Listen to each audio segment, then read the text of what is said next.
Hey there, everyone. Welcome to my weekly show on Stockcharts TV. My name is Dave Keller. I'm the founder of Market Misbehavior and the president and chief strategist of Sierra Alpha Research. I really appreciate you joining me today. We're recording this on Monday, March 10th, a day which may be known as another Black Monday. I'm not sure, but we're certainly seeing quite a bit of distribution going into the last half hour of trading here. It's been a challenging day for market practitioners for sure. So in light of that, I have to figure out how we're going to make sense of these markets given today's distribution and certainly the relative weakness that we've experienced so far through the course of 2025. So if you've been following my work here on Stockcharts TV or on my own YouTube channel called Market Misbehavior, hopefully this is not much of a surprise that we're having this sort of distribution. We've been tracking really the building bearish signs going back to last November and December. We were talking about bearish divergences with momentum and with breadth indicators. We talked in January and February about the signs of distribution, the initial breakdowns, the leadership rotation, lines in the sand that were being tested. And now in the last couple weeks here in the month of March, we're really seeing those lines in the sand, those levels of support failing to hold. And I think a lot of people that have been sort of fighting the bearish rotation at this point, I don't think you can ignore the fact that this is obviously quite an acceleration to the downside. So what we're going to do today, I sort of thought, why don't we identify some stocks that are actually showing some strength despite the market weakness. The last couple of weeks on our Stockcharts TV show, we've been talking about a lot of the big picture signals, right? Our market trend model, which turned bearish in the short term, as of last Friday, turned bearish on the medium term. We'll show that chart here in a moment. We talked about the line in the sand of S&P 5850, the 200-day moving average, both of which now being broken going into this week.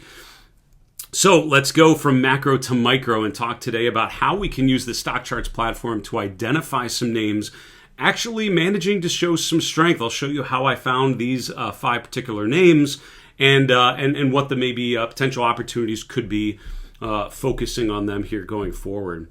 As I mentioned, our market trend model, last couple episodes, we've really dug into the market trend model because for me, in a period of market uncertainty, this model has helped me very much differentiate between short-term buyable pullbacks, what we experienced through most of 2024, and honestly a number of times in 2023 as well, coming off of that October 22 low.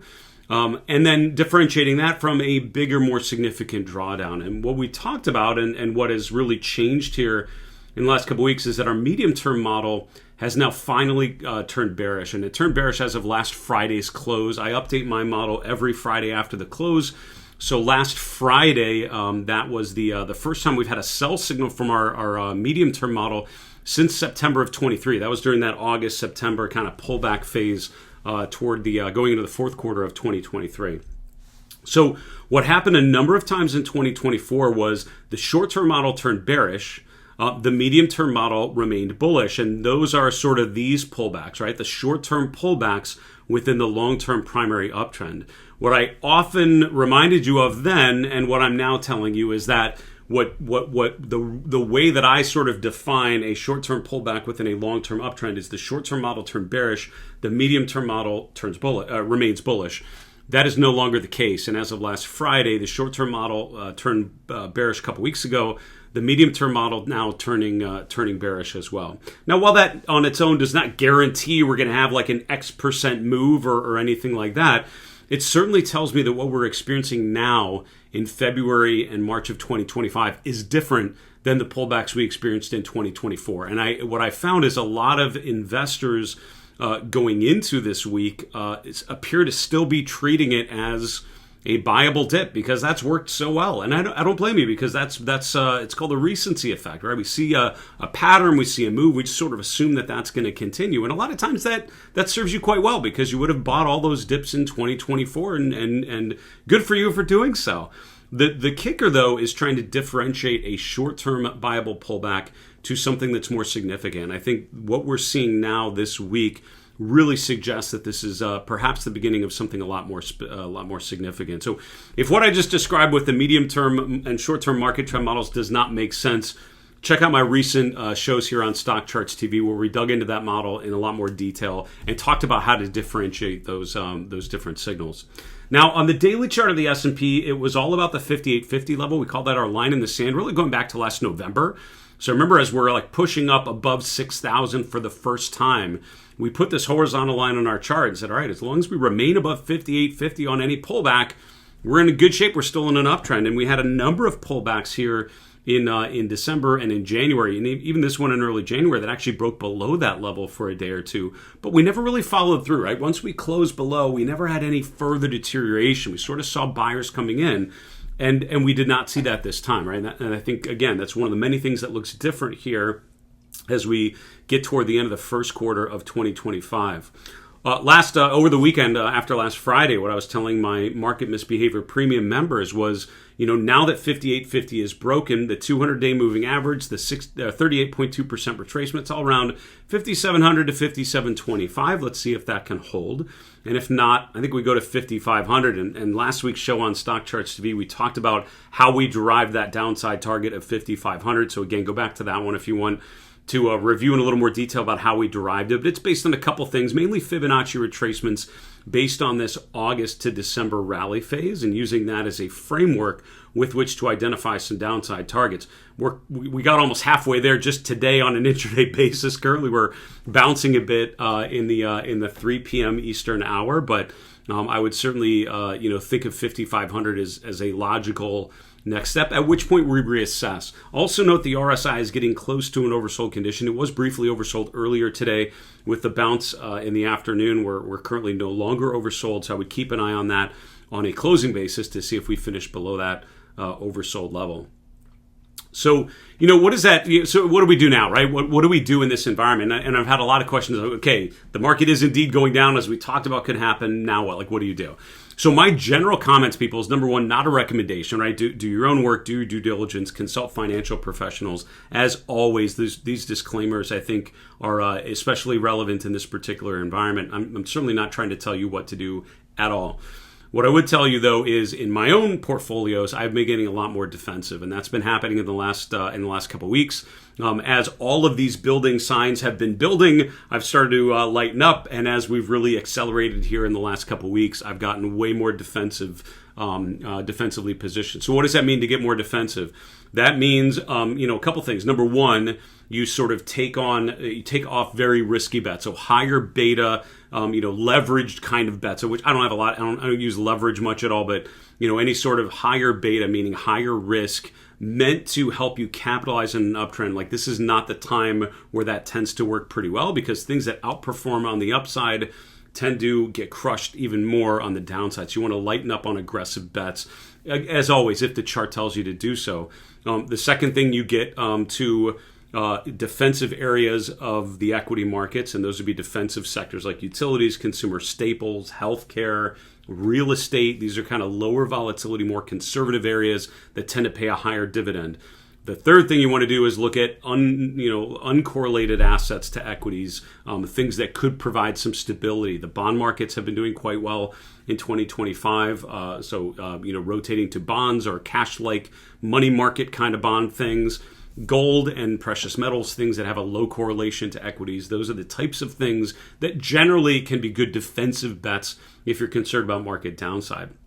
What we can also do is just look for things that are not going down, right? In general, I think the beauty of technical analysis is it's not about what should work, it's about what actually is working. So let's look for charts that are actually doing well, despite the fact that everything's going down. One of the things that I show on my market recap show every day is this market carpet, this heat map on Stockcharts. And again, pretty red today, but you'll notice even on a big distribution day, there are actually charts in the S&P 500 that are green, meaning they're actually up on a day when it feels like everything is down. So it just feels like everything is down. There's about 20-30% of the S&P 500 stocks that are not down today, or they're down very slightly, to actually up fine, right? And you can see there are actually things like Nextera in utilities, ExxonMobil in energy, Bristol-Myers in healthcare that are all up 2+, 3%, 4%, 5% just today, while Apple and Nvidia and Alphabet are getting crushed. So let's look for things that are actually doing well regardless of the overall market environment, which is actually quite challenging. So you'll notice some of those sectors like financials, healthcare, utilities. These are charts we'll probably be reflecting on as I identified some of the charts actually holding up quite well. I'll show you the charts that come to mind, and then I'll show you how I actually use the Stockcharts platform to identify these names. So here are a sampling of stocks doing well despite the broader market weakness. Number one, Verizon. And communication services, out of the three kind of traditional growthy sectors of communication services, consumer discretionary, and technology, communication services has been by far the best of those three year to date in 2025. This has been outperforming the consumer. Oh boy, the communication services sector has been outperforming the S&P, while the other two have been underperforming pretty significantly and certainly accelerating to the downside today. Now, part of the communication services sector includes like those internet names like Meta and Alphabet. They're not doing well today. Things that are doing well today are sort of the old telecom names like AT&T and Verizon. So today's first chart is Verizon. If you look at the chart of VZ, you'll see the stock is actually making a new 52-week high today, right? So actually resistance from, early October, late November, right around Thanksgiving, lines up pretty well around $44 where we hit in late February. This month we've now broken above that resistance and already traded just about $47 today. The key with Verizon is not just that the price is not going down, which the fact that we're making a new 52-week high on a day when it feels like everything is not doing that is meaningful, but also look at the dividend yield. And this is a consistent theme with a lot of the names I'm going to show you, at least a couple of them, tend to be higher dividend payers. So Verizon paying almost 6% dividend yield after the price has gone up a ton on an adjusted basis. I mean, it's gone up, 60% from October 23's low to where we're trading currently in mid-March of 2025. So the price has appreciated quite a bit. The dividend yield is significant. So strong price action, strong dividend component is a really good way to tend to outperform in a struggling market environment. And that's why you can see the relative performance of Verizon has been lights out strong over the last 2 months. So the first chart I'm finding is Verizon making a new 52-week high, breaking above resistance, improving relative strength, strong dividend component at a time when the markets themselves are struggling quite a bit. Second one, within consumer staples, honestly, there are a number of things that come to mind. Grocery stores like Kroger almost made the list. I try to diversify in 5 different sectors just to make it interesting. But Kroger was on the list. Some of the food products names that have held up very, very well. But I'll go with tobacco. Tobacco has actually been a pretty strong group here over the last 12 months, right? If you look at March 24 to March 25, look at how the relative performance has improved, and that's because Altria broke above its 200-day moving average about a year ago, pulled back to the 200-day in mid-April, and from there has had a fairly consistent pattern of higher highs and higher lows. So this is at a time when the market has been struggling year to date. Look at how Altria and others like Philip Morris, like BTI, British Tobacco, have all rotated higher. Again, Altria Group is making a new all-time high today, pays almost a 7% dividend yield. So, when the S&P and the NASDAQ are breaking lines in the sand, stocks that are making new highs and have a strong dividend component, these are the kind of things that are going to help you outperform. And again, the way you define outperformance, I would say, is by looking at the relative performance, and the indicator you use on stock charts, by the way, to do that relative performance line, which is so important right about now.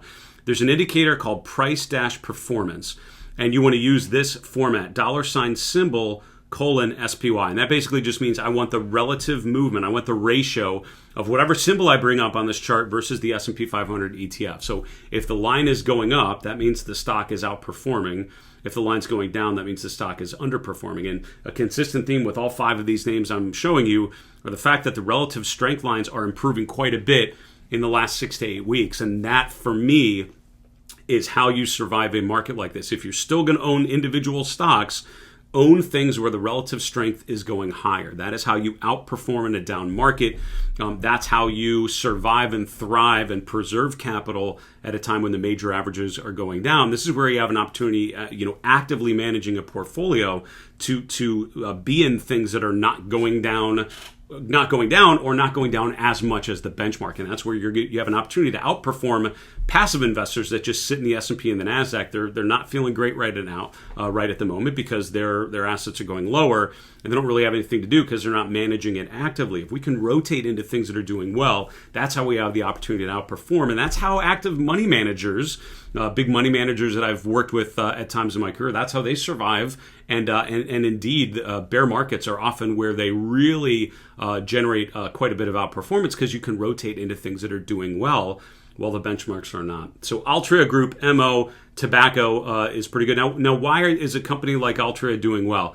There are a number of reasons. I don't want to get into the fundamentals of a company like Altria Group, but I would tell you, in an environment like this, where it's all about inflation, where we're concerned about tariffs, where things are going to get more expensive, consumer staples, things like food products, cleaning products, alcohol, tobacco, beverages, these are things that you pretty much need in any environment, right? You're not going to, add or subtract your tobacco spend based on the economic environment. Like, if it's something that you buy normally, you're probably going to keep buying it.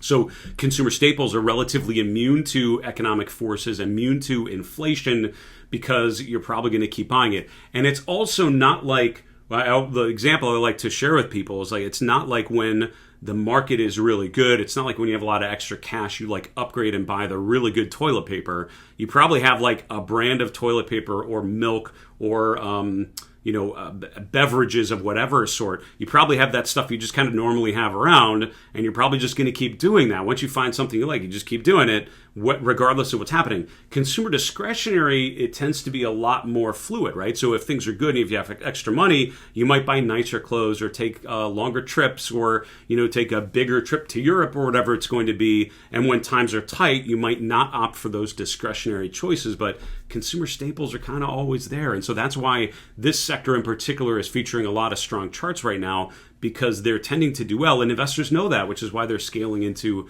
charts like this. Before I give you the last three names, we've got 2 out of 5 that I shared with you. Just want to let you know, if you want to follow my work a little more closely, I love doing this weekly show on Stockcharts TV. I have my own channel as well called Market Misbehavior with Dave Keller, and I would love for you to join me over there. We do a daily market recap show called Chart This with Dave Keller. If you go to my YouTube channel called Market Misbehavior and make sure you subscribe to the channel, you'll get the alerts every time I go live. I go live every trading day right around 5 p.m. Eastern, 2 p.m. Pacific. Now is a really good time to follow that show, because every day a lot of things to talk about, a lot of movements to sort of debrief on, and we'll be able to track some of these stocks and some of these models and the lines in the sand day to day as we get incrementally new information. So make sure you follow that. I also have a podcast called the Market Misbehavior Podcast, and last week I had 3 new episodes. I interviewed Jordan Kimmel, who's a quantitative investor that was at the Las Vegas Money Show last month.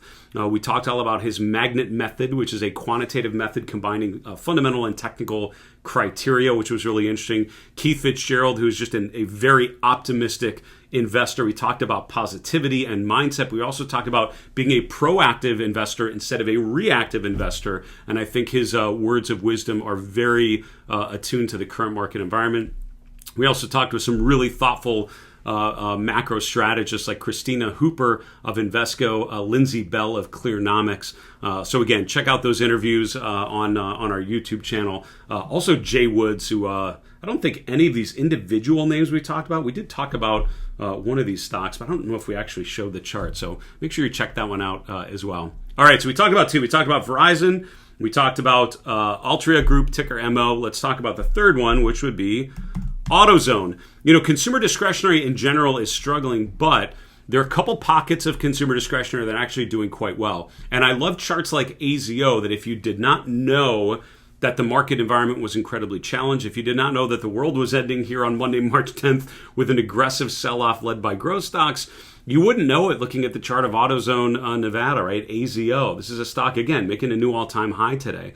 These are charts that are actually in consistent uptrends. And generally, if I own a portfolio of charts that are going up and to the right, that have strong momentum consistently, that have relative performance improving, that's how I want to build a portfolio, right? In charts and in names like this that are demonstrating strength, right? Regardless of the market environment. But the fact that a lot of stocks look nothing like this right about now, this looks like a stock in 2024, right? Higher highs, higher lows, up and to the right, consistently outperforming. There are less and less of these names right about now. So focusing on those names that are actually still doing quite well despite market weakness is pretty important. This company just reported earnings last week. It went pretty well, and AZO is up. LKQ, a lot of other kind of auto parts, auto retailers in this group are doing quite well. But I'm highlighting AZO as a great example of a stock that is above 2 upward sloping moving averages. One of the screens I love to run in this environment are stocks above 2 upward sloping moving averages, and that's how you would find names like AZO continuing to show quite a bit of strength here. Fourth one, and this is what I alluded to, I don't think we talked in particular about CME, although I will give credit to Jay Woods. He did mention exchanges, and he's exactly right. When we talked a couple weeks ago, he was saying, actually it was 2 weeks ago, he was saying, look in the financial sector for not necessarily the big banks like JP Morgan and Bank of America, but kind of the other stuff like exchanges, and he's 100% right. CME, ICE, ICE, these are stocks looking quite strong. Look at the strong technical configuration, price above 2 upward sloping moving averages. Look at the momentum that's continuously quite strong. We haven't had an RSI below 60 since summer of last year. Look at the relative performance that's really accelerated in 2025. And again, charts like this with improving relative strength in the year 2025, I think are worth our attention for sure. These stocks, and again, this is one that is paying a pretty decent dividend yield. The price is continuing to move higher, and I'm impressed by the strong technical configuration. Again, stocks above 2 upward sloping moving averages are rare. Let's focus on those. So CME is the fourth one. Fifth one, in the healthcare sector. Healthcare has been one of my favorite sectors in 2025 because I think there have been some really interesting opportunities. In pharma, charts like Johnson & Johnson, I think are pretty good. Bristol-Myers, obviously in that same group. Some biotech names, not all of them, like the IBB is not a great chart necessarily right about now, but some of them like Amgen and others are actually in pretty strong technical configurations, I would argue. Others like devices, supplies, I think there are stocks in a lot of different groups within healthcare with some fairly decent charts right about now. But I'll highlight Bristol-Myers because pharmaceuticals tend to be thought of as a fairly defensive area of the healthcare sectors. You know, there are some areas that are a little more offense, a little more defense. Pharma is more of a defensive area of the market, like Johnson & Johnson and others, pretty established blue chip companies. From a technical perspective, I would say Bristol-Myers getting above that $60 level, which was resistance in November. We then basically traded up to there in January and then pulled back again. Now we finally, third time's a charm, have powered above $60 a share and appear to be accelerating to the upside. It's overbought right now, which for me does not concern me a ton. It may be in a short-term pullback here in the days and weeks to come, but overall, I think the strength is what's most important. And the relative strength over the last 6 to 8 months has been quite strong. We could tell that by the fact that that relative performance line continues to go higher. Now, just to finish off, how did I find these 5 charts showing strong technical setups in an environment where it feels like everything's kind of breaking down through their 200-day moving average? I used the Stockcharts platform. I ran a scan. This is one of my favorite scans that I run literally multiple times a week. Stocks making new 3-month highs or new 13-week highs. This is the way you do it. So if you want to hit pause and actually just enter this particular list of things into the Stockchart scanning engine, you can do it. Just so you can understand these 7 lines of code, it's very simplistic. The first couple are just, basic things. I only want to look at stocks. I want things listed on the NYSE and the NASDAQ. Those are pretty basic things. This is the most important one. I want to make sure the weekly close, right? The current weekly close is higher than last week's 13-week maximum close. So look at the last 13 weekly closes. I want to make sure this week's close is higher than all those other ones. So it's making a new 3-month high or a new 13-week high. I'm also just limiting it to the S&P 500 members, just so I had some good examples, but you're welcome to look at the S&P 400 mid cap. Just look at a broader universe. So you could just eliminate this by putting 2 little slashes in front of it, which will gray it out, and then say I only want stocks above a 5 billion market cap. That'll give you a much bigger list with a lot of other ideas. I limit it to the S&P a lot of times just to give me an idea of which types of names are working. And then I actually have this in there twice, so that's bogus. I don't need that one because I already had it up here. So it's 6 lines of code. And then I'm eliminating ETFs because here I just wanted to look at individual stocks. So I'm eliminating ETFs in here. But that's it. I mean, basically, if you'd run a scan for Stocks in the S&P with the market cap above 5 billion, which is pretty much all of those names, to be honest with you. And then the weekly close is higher than last week's max 13-week close. That's the most important line right there, number 3, because that's the one that basically tells us I want a new 3-month high or a new 13-week high. When I ran that scan, I came up with a pretty good list. I ran it earlier. As I run it right now, I'm getting 75 stocks that follow that criteria. I put them in a certain order, and then I just started looking through the charts, and I found some of the ones like Bristol-Myers and Verizon and Altria and AutoZone and others that fit the criteria. So now is the time, I would argue. It's always a good time to use the scanning engine on Stockcharts, but particularly now where we're looking for actionable ideas, things that are doing well despite broader market weakness. Hopefully these 5 charts, some of the comments we gave you, help you focus your attention on where you could have an opportunity to outperform in a struggling market environment. That's it for today. Don't forget to join me on my Market Misbehavior YouTube channel for my daily market recap show and the Market Misbehavior podcast. But until then, I say thank you so much for watching. And remember, it's always a good time to own good charts.